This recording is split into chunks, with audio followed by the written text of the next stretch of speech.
지난번에 고부 갈등 영상에서 정말 의뢰인분들이 영상 쇼츠에 댓글이 많았어요. 변호사님, 돈 많은 시댁이 문제가 아니에요. 돈 없고 교양 없는 시댁이 제일 문제예요. 이런 댓글이 진짜 많았어요. 근데 제가 잘 생각을 해보니까 저희 의뢰인분들이 사실 처음 올 때요, 변호사를 마주하면 시댁이나 고부 갈등 얘기를 크게 많이 하지는 않아요. 근데 그게 그런 갈등이 없어서가 아니라 사실 시댁 고부 갈등이나 이런 문제로 위자료를 받을 수 있는 사유가 없어요. 그래서 한번 이 부분에 대해서 짚고 넘어가야겠다 해서 오늘 좀 카메라를 켰는데요.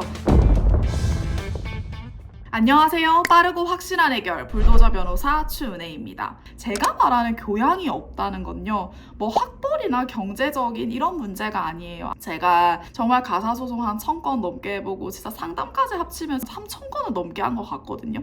하면 교양에 대한 게 뭐냐면 경계에 대한 감각이에요. 교양이 없다는 거는 우리가 사람이 해야 할 말, 그리고 넘어야 될 선, 지켜야 될 선, 이런 것들이 있잖아요. 이런 경계가 무너진 게 사실 교양이 없다는 의미거든요. 심지어 그 선을 너무 잘 넘어요. 그럴 때 우리가 지금 이 영상에서 제가 표현하는 교양이 없다는 건 이런 표현입니다.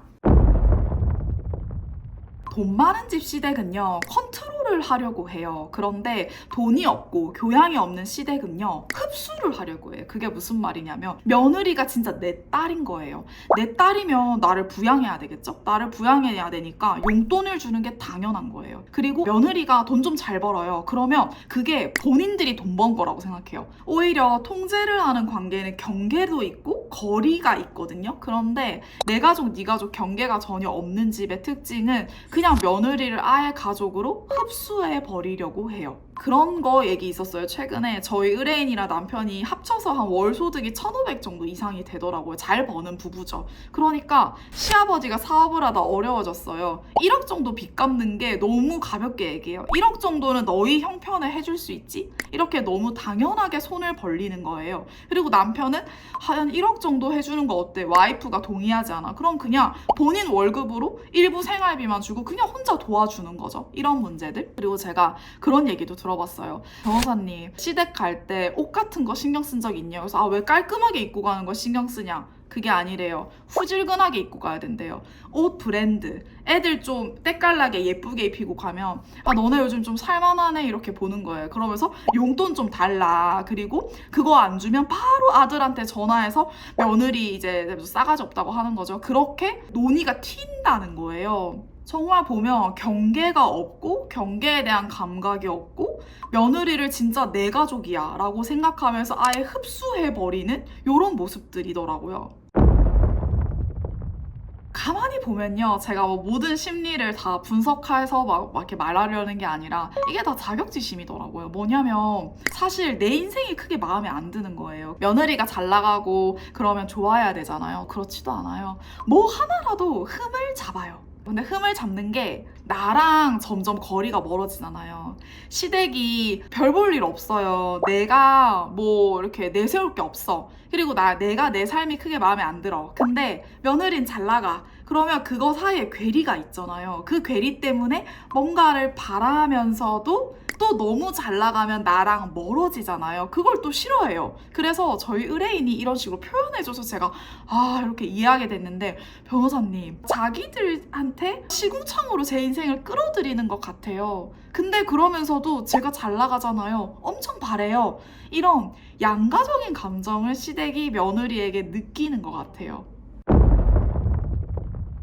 제가 예전에도 말씀드렸죠. 고부 갈등이나 이런 문제로 위자료 받는 거 진짜 어려워요. 정말 시어머니나 이런 시댁에서 경찰에서 검찰 단계로 송치될 정도의 뭐 폭력, 폭행 뭐 이런 게 있어야 되는데 쉽지 않잖아요. 그래서 위자료는 쉽지 않다. 하지만 그럼에도 증거를 정리하는 건 의미는 있어요. 특히 그 과정에서 남편이 어떤 역할을 했는지, 저는 남편의 역할이 정말 중요하다고 생각하는데, 보통은 뭔가 이렇게 회피하거나 그냥 우리 엄마가 무슨 문제냐 그렇게 말을 하면서 그냥 지나간다, 혹은 오히려 본인보다 대리 효도를 강요한다거나 뭐 이런 유형들이 있겠죠. 근데 뭐가 되었든 우리가 부부는 당사자가 남녀잖아요. 배우자기 때문에 우리 당사자의 역할이 제일 중요하거든요. 그래서 이때 배우자가 어떤 역할을 하는지가 중요한데 사실상 이게 우리 의뢰인은 죽을 노릇인데 미칠 노릇인데 사실 위자료가 인정되는 건 쉽진 않다. 특히 이런 사건에서요. 그거 아세요? 남편들이 이혼을 원하지 않아요. 왜냐면 남편 입장에서 이혼할 이유가 없거든요. 같이 봉양해주는 메이트를 잃어버리는 건데 이혼하고 싶겠어요. 그래서 엄청 왕왕왕왕 이혼 기각을 구한단 말이에요. 그때 우리가 이혼을 해야 되잖아요. 그러면 어쨌든 메모하고 기록해두는 건 굉장히 중요해요. 그래야 변호사한테 그때 상황을 설명할 수도 있고 이게 또 지나가면 다 까먹는단 말이에요. 그래서 제가 항상 의뢰인들한테 메모를 잘 해두라고 해요. 일기처럼 기록해두는 거. 근데 이거 주시상목행 좀 잘 맞춰서 깔끔하게 정리해두는 거. 그리고 대화 당사자 녹음은 합법이거든요. 그래서 웬만한 것들을 녹음해 두는 거. 그리고 내가 소송을 할 거다. 그러면 제가 항상 핸드폰 자동 녹음해 두라고 하거든요. 그런 식으로 내가 소송을 염두한다거나 소송 러닝을 한다는 건 자동 녹음을 해두는 겁니다. 이렇게 기록을 해두는 거죠. 그래서 타임라인 스토리를 짜두는 거예요. 그래야 나중에 어쨌든 배우자가 이혼을 원하지 않거나 그러더라도 내가 이 시댁의 갈등, 시댁이 나를 정말 끊임없이 이렇게 당기는 구조 속에서 얼마나 힘들었는지를 정말 재판부에게 잘 설득을 해야 되잖아요. 이혼은 무조건 가능합니다. 이혼은 가능하고 위자료가 안 나온다고 해서 이혼이 안 되는 건 아니에요. 이혼은 가능한데 위자료는 다른 문제이기 때문에 위자료를 받는 게 어렵다는 거지 이혼은 가능하다. 그래서 잘 정리해둘 필요가 있다. 은근히요 제가 보니까 교양 있고 돈 좀 있는 시댁은요 증거가 없어요. 되게 은밀하게 사람을 통제한다는 건 증거가 잘 남지 않거든요. 근데 의외로 좀 이런 사건 할 때 갑자기 시어머니가 자기 감정을 못 이기고 막 며느리한테 장문의 카톡을 보내고 다다다다닥 문자 보내고 난리예요. 그런 것들 증거 은근히 많고 녹음 갑자기 뭐 할 말 안 할 말 구분 못하고 막 다 쏟아내는 거예요. 그런 것들이 꽤 증거가 많고 그리고 꾸준히 용돈 준 것들 뭐 이런 기록들 다 있겠죠. 그래서 이런 것들이 나중에 이혼 소송에서 큰 증거로서 가치가 있습니다.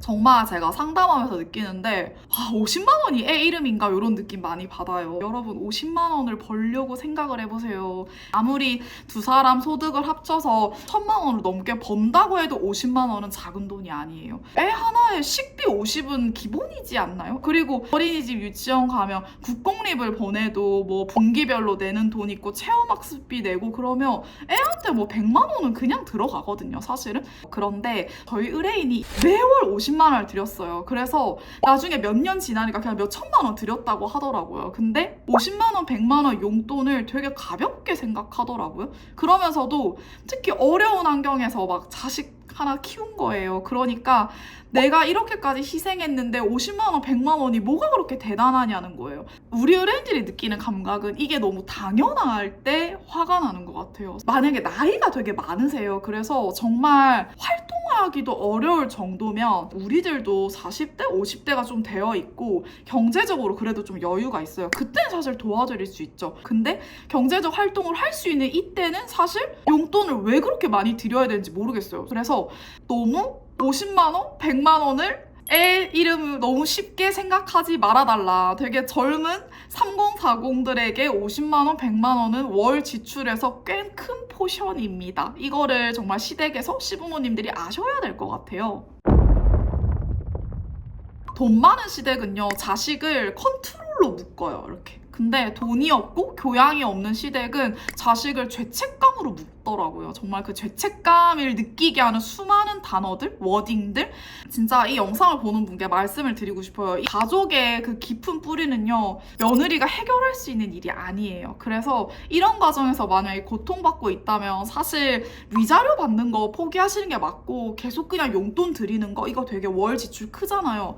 이거 기여도에 반영도 안 되거든요 사실은. 그런 쟁점이 아니에요 이런 게. 그렇기 때문에 내가 이 상황에서 너무 고통스럽고 이걸 너무 당연하게 생각하는 시댁이 있다. 그리고 그 과정에서 남편이 어떤 역할을 하는지, 남편도 이걸 과연 당연하게 생각하는지를 잘 살펴보시고 만약에 진짜 변호사님 저 미칠 것 같아요. 이혼하고 싶은데 어떻게 해야 되죠? 제가 무조건 이혼은 시켜드릴 수 있습니다. 그러니까 혼자 이런 상황에서 고민하지 마시고 저한테 상담 전화 주세요. 저는 처음 상담부터 끝까지 제가 재판 모든 러닝 메이트를 해드려요. 그래서 변호사 변경 절대 없고 제가 할 수 있는 정도 수준에서 사건을 수임하고 일을 하고 있기 때문에 주저하지 말고 상담이라도 꼭 받아보실 것을 권합니다.